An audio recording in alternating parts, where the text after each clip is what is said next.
More family fun and frolics tonight at 8 p.m. on The Benny Hill Show. But first, it's our friendly Thamesmen.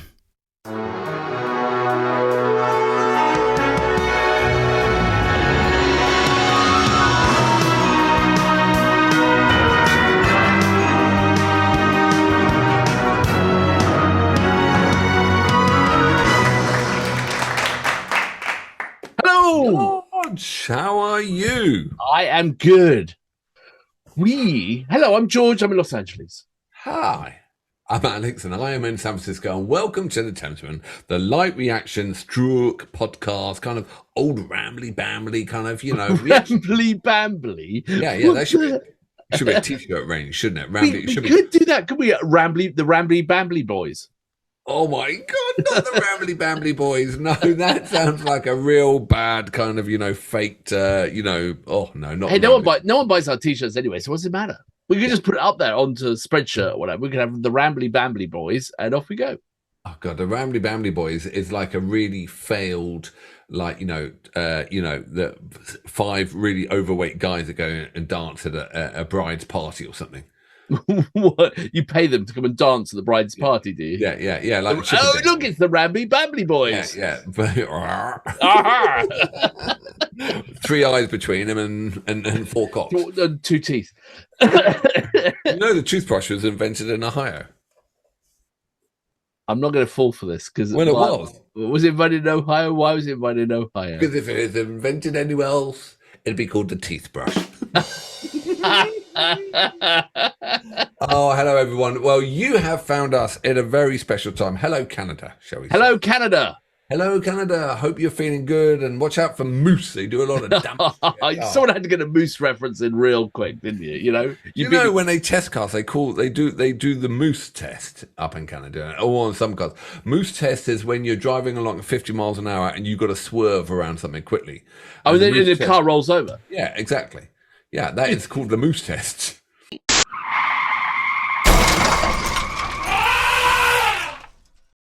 Did you ever hear about? And I love to, and again, never let the truth stand in the good way, in the way of a good story. It was about I think it was the English were testing a new high-speed train. Do you ever hear about this? No. And they needed to find out, like, it's going to go so fast that you had to avoid bird strikes, and if they would, so they borrowed what is called a chicken cannon, which fires a chicken at a stationary train at high speed to see if the windscreen will survive the high-speed chicken. And so they set up the chicken cannon. They fired the chicken. It went straight through the windscreen and then embedded itself in the driver's seat. And they wrote to the manufacturers of the chicken cannon and they said, why? What did we do wrong? It should have stood up to this chicken. They go, did you defrost the chicken? No. Absolutely brilliant. I actually read, sorry, people, we will get on. I read somewhere also that there was a lawyer firm and they were very high up on whatever floor, some skyscraper. And with the new interns, they would go around and say, look, don't worry. And they'd hit the window, whatever. Anyway, one time they did, and the guy went out. The window smashed. It kind of shattered. He just, what a way to go. Anyway, ladies and gentlemen, hello, Canada. You have reached Rush Week. We are here. We finally listened. We have, we've done over the time we've had this channel, we've done a fair few Rush tracks, haven't we? And we have loved what we've seen. We didn't know anything before we came into it. A little bit, but nothing. We still don't know much. So we called upon Sean, yes, our man, and he has done an epic job of notes and curated list for us. And then for those who don't know, what we do 1 week where we do artists' odds, just great tracks or whatever, and then I wouldn't say great generally. Yeah, and then subscribers do a curated week, where they pick 5 tracks and an artist, and we go a little bit deeper. Now, Sean did. Who did he do last time? Kate Bush. God Almighty, that was a good week. That was amazing. Yeah, and Sean writes spectacular notes. So what we found last time, the notes were so in depth and so detailed that we couldn't fit them into the YouTube description. So we ended up posting them on our Patreon channel, and we'll put a link down below for the notes. And to start with, we got a big bio on Rush and where they started and all those sort of things. But Alex, you were going to give us a little summary, a little précis. Yeah, so the first track that Sean has picked is a track called Limelight. And basically what it is, I won't go into all of it, but in the 1830s, stage productions employed a new type of intense illumination created when a cylinder of quicklime was heated by a special type of flame. To avoid dry chemical-based terminology, nickname Limelight was describe the system. After a while, being in the limelight was a metaphor for being on stage as a performer and a phrase we still use today. So this song, go and read all the notes.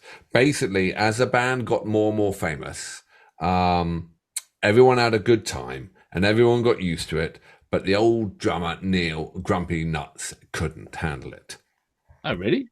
Yeah, he and I got to give it to him. He seemed kind of pretty goddamn honest. He said, he in the song he uses gilded cage, an old phrase about a bird trapped in bars.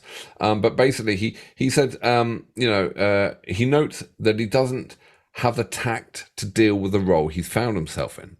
And he must have disappointed and angered those fans when they found, to his embarrassment, coming off being standoffish. He said, people have a fantasy, and I don't want to trample on it, but I also don't want to live with it. He draws from Shakespeare, All the World's a Stage speech, noting that we're all playing our own parts, each of us an audience to the other.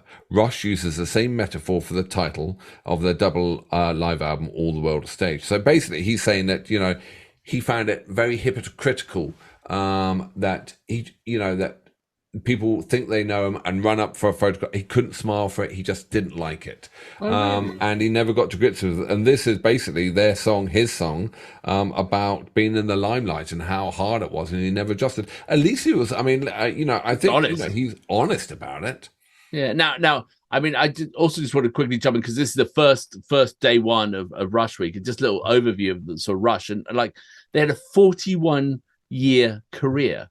They did 19 albums and they had 40 million records. That's pretty astounding. Let's face it, so if you, the first drummer was a guy called John Rutsey, actually. And they started playing, around about in 1974, I think it says. And they were sort of playing, school, high school discos and club nights and things like that. So, it's an amazing career they had. And talk about Limelight. That was a long time to be in the focus, huge. On this track, this is 1980, Neil, the drummer, he actually penned the lyrics to this track, Limelight. Okay. And it was a very personal and open message to fans about his thoughts on the matter. He didn't have the heart to lie to them, and whilst he appreciated them, he had no connection with them personally and couldn't pretend to smile for a photograph if this was a thrill for him, pretending it was a thrill for him to be there with this person. Yeah. Okay. Bloody drummers, eh? Well, and those Canadians, they're honest as the day is long, aren't they? And are polite. They? Yeah, polite. Yeah, that's good. They are polite. I wonder what the rudest word a Canadian could put down in the comment is. Ooh, well, that's a challenge. We don't want to know, do we? We'll get blocked by you. It'd be like fiddlesticks.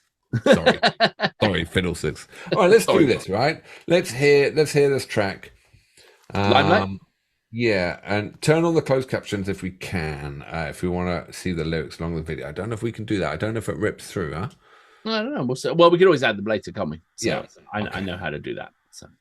All right. Okay. Hey, day one, Rush Week. All right, here we go. Let's kick it off. Sean's track, he's picked Limelight, all about a grumpy drummer. 3, 2, 1, boom.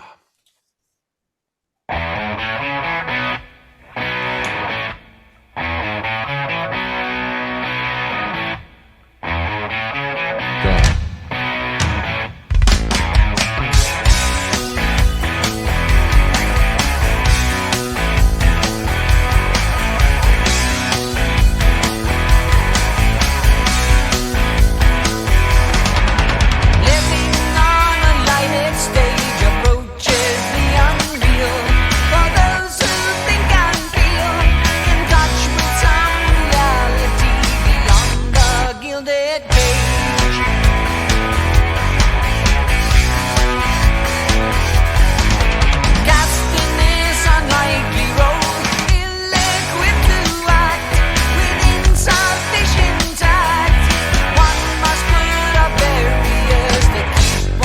myself intact. Living in the limelight, the universal dream for those who wish to see.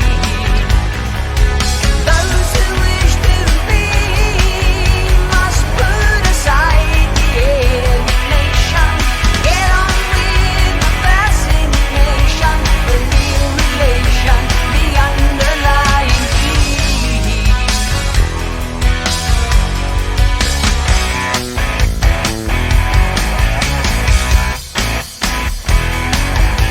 Living in a fish island, caught in the camera eye.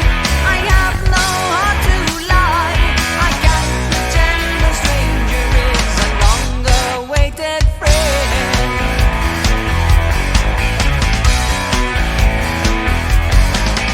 All the world's in need of stage. We are merely players, performers and portrayers. Each another's audience outside the gilded gate. Living in the limelight, the universal dream for those who wish to see.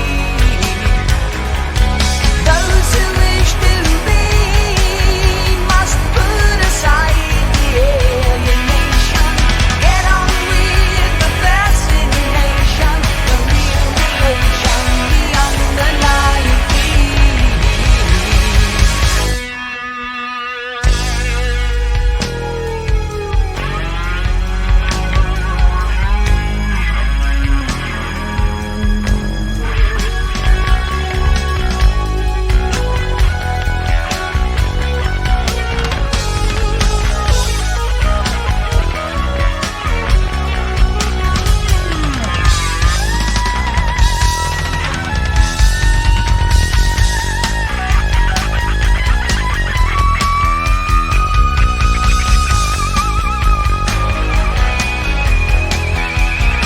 Whoa. Living in the limelight, the universal dream for those who wish to see. Those who wish to be must put aside the alienation. Get on with the fascination, the real relation, the underlying key. The real relation, the underlying key.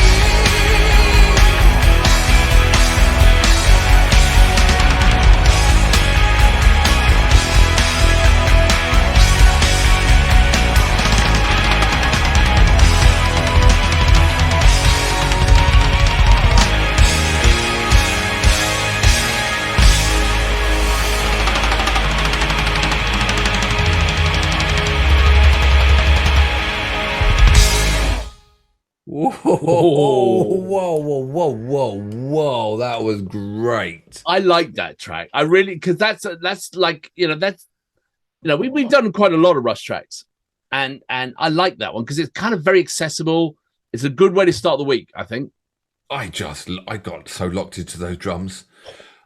I tell you what I was hooked into was the guitar. Really? Oh yeah, Alex Lifeson? Something about the tone of the guitar, and that was just, I don't know, it was just, I mean, Neil Peart on drums is spectacular, but just for this one, I don't know, the guitar was the one which really hooked me in there, right there, But the drum, Neil Peart, he's like Eddie Van Drum Halen. I mean, where he could just do a simple fill, and always he manages to get, like, he goes around the world twice, and then he's doing a straight beat, and then halfway through the beat, he's managed. He just like, and he stabs and he kills, and it's just phenomenal. I know they call him the Doctor. Right. If I had the professor, heart do they call him the professor? The professor. I'm calling him the Doctor because if I want heart surgery, he would have been the man. You're Because, precise. Yeah, he went and done. You know what I mean? Unbelievable, just phenomenal. I really like the video because it's a studio. It's them doing a thing in the studio. I recognize bits of it, and it was lovely. It was really good. I just something about that song was really like, because I had the closed captions on. I don't know if you did. No. But the sort of lyrics that they're using I think the thing about Rush is that they use multi-syllable words where others would use like a single or dual syllable word. And they make it rhyme and they make it work, and they using words like realization and things like that, and they sort of bring it all together, and it makes sense. It exists in their world perfectly. Well, they are an intelligent band. Yeah. They could use words of more than 2 syllables. They don't use the word baby. Baby. Yeah. The secret of baby is like, are you coming home, baby? And do you miss me, baby? The secret is this, all you budding musicians out there, whenever you write those lyrics, change the word baby to maybe. And it all of a sudden, it's Mystique. Are you coming home? Maybe. Do you miss me? Maybe. You see, there you go. Is that the secret to your songwriting? Baby. Actually, I got like, hey, pop pickers. Alex actually wrote some pretty decent songs at one time. Back in his day, he actually wrote some pretty decent songs. So, I think we should, thank you very much. I think we should stop and have a word with our sponsor. Oh, really? Have you been there recently? No, I haven't. George, would you like to go out maybe for a meal? What would you like to eat? If I had a choice, I'd be at the Taste of India. Oh, good choice. Oh. The Taste of India.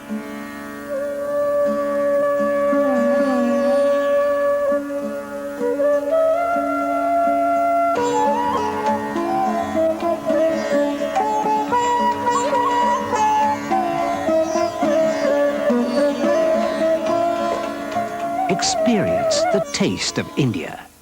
The Regency Tandoori Restaurant. Private functions catered for. Takeaway service available. Oh, God. Onion bhaji can't be beaten. Can't be beaten, can it? Anyway, back to Rush. Thank you for the Taste of India, for keeping the lights on. Yeah, we appreciate the sponsorship. If anyone else out there would like us to model any clothing or use any technical equipment, or just send it to us. We have PO box in our links below. We're total shills. We'll take it. Absolutely. Yeah. So I also love that track, and there was one bit with the guitar solo I absolutely adored, where he was doing the guitar solo and then he came in with the chords underneath a bit halfway. God, what a power trio! That's the thing we've learned over the years, is that their ability to have layers and their ability to play multiple layers, each of them, is astounding. They're multitasking the whole time. Let alone Geddy doing also the bass on the Taurus, keyboard with his feet and playing the keyboard at the same time. I mean, yeah, they are spectacular. I tell you, it's been a few months since we did a Rush track, probably a bit more than a few months, and so thank you for your patience. We're looking forward to the rest of the week. Who knows what we've got coming up for the next few days? So. Absolutely. If you could like to subscribe, as I say, we've got the rest of the Rush week coming up. We've also got Canada week coming up at some point, haven't we? And we've just done Leonard Cohen week, which is, all this love for Canada. I know. Come on, Canada, subscribe. Do it. All right. Well, see you tomorrow on the next of the Rush week. Thank you very much, Sean, for the notes. And because the notes are too big, and they're great notes, you got to read them. For all the sort of the YouTube thing, we will put them on our Patreon page and make it free of charge. But please feel free to join in if you like. Brilliant. I'll see you tomorrow for more Rush.